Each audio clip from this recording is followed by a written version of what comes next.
യെശയ്യാ അധ്യായം 8. യഹോവ എന്നോട് കൽപ്പിച്ചത്, നീ ഒരു വലിയ പലകയെടുത്ത് സാമാന്യ അക്ഷരത്തിൽ മഹേർ ശാലാൽ ഹാഷ്ബസ് എന്ന് എഴുതുക. ഞാൻ ഊരിയ പുരോഹിതനെയും യെബെരഖ്യാവിൻ മകനായ സഖരിയാവെയും എനിക്ക് വിശ്വസ്ത സാക്ഷികളാക്കി വെക്കും. ഞാൻ പ്രവാചകരുടെ അടുക്കൽ ചെന്നു. അവർ ഗർഭം ധരിച്ച ഒരു മകനെ പ്രസവിച്ചു. യഹോവ എന്നോട്, അവന് മഹേർ ശാലാൽ ഹാഷ്ബസ് എന്ന് പേർ വിളിക്കാം. ഈ കുട്ടിക്ക് അപ്പ അമ്മ എന്ന് വിളിപ്പാൻ പ്രായമാകും മുമ്പേ ദമേശക്കിലെ ധനവും ശമര്യയിലെ കൊള്ളയും അശ്ശൂർ രാജാവിൻ്റെ അടുക്കിലേക്ക് എടുത്തുകൊണ്ട് പോകും എന്നരുളി ചെയ്തു. യഹോവ പിന്നെയും എന്നോട് അരുളി ചെയ്തു എന്നാൽ, ഈ ജനം സാവധാനത്തോടെ ഒഴുകുന്ന ശിലോഹ വെള്ളത്തെ നിരസിച്ച് രസീനിലും രമല്യാവൻ മകനിലും സന്തോഷിക്കുന്നത് കൊണ്ട് അത് കാരണത്താൽ തന്നെ യഹോവ നദിയിലെ ബലമേറിയ പെരുവെള്ളത്തെ അശ്ശൂർ രാജാവിനെ അവൻ്റെ സകല മൊത്തത്തെയും തന്നെ അവരുടെ മേൽ വരുത്തും. അത് അതിൻ്റെ എല്ലാ തോടുകളിലും പൊങ്ങി അതിൻ്റെ എല്ലാ കരകളെയും കവിഞ്ഞൊഴുകും. അത് യഹൂദയിലേക്ക് കടന്ന് കവിഞ്ഞൊരുകി കഴുത്തോളം എത്തും. അതിൻ്റെ വിടർന്ന ചിറക് ഇമ്മാനുവേൽ നിന്റെ ദേശത്തിൻ്റെ വീതിയെ മൂടും.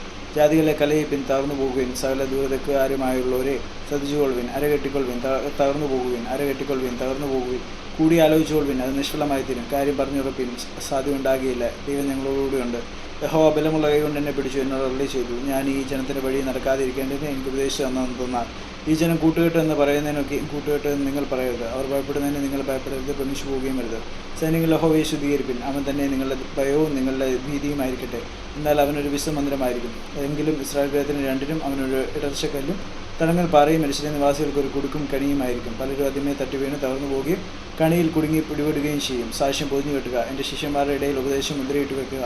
ഞാനോ യാക്കോബ് ഗൃഹത്തിൻ്റെ തൻ്റെ മുഖം മറിച്ചു കളഞ്ഞ് യഹോവയ്ക്കായി കാത്തിരിക്കുകയും പ്രത്യാശിക്കുകയും ചെയ്യും. ഇതാ ഞാനും യഹോവ എനിക്ക് തന്ന മക്കളും സീയോൻ പർവ്വതത്തിൽ അധിവസിക്കുന്ന സൈന്യങ്ങൾ യഹോവയാൽ ഇസ്രായേൽ അടയാളങ്ങളും അത്ഭുതങ്ങളുമായിരിക്കുന്നു.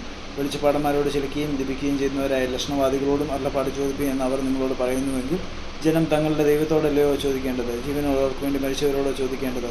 ഉപദേശത്തിനും സാക്ഷ്യത്തിനും വരുവിൻ. അവർ ഈ വാക്കുപോലെ പറയുന്നില്ലെങ്കിൽ അവർക്ക് അരുണോദയം ഉണ്ടാകുകയില്ല. അവർ ഏറ്റവും വലിഞ്ഞും വിശന്നും ദേശത്തുകൂടി കടന്നു പോകും.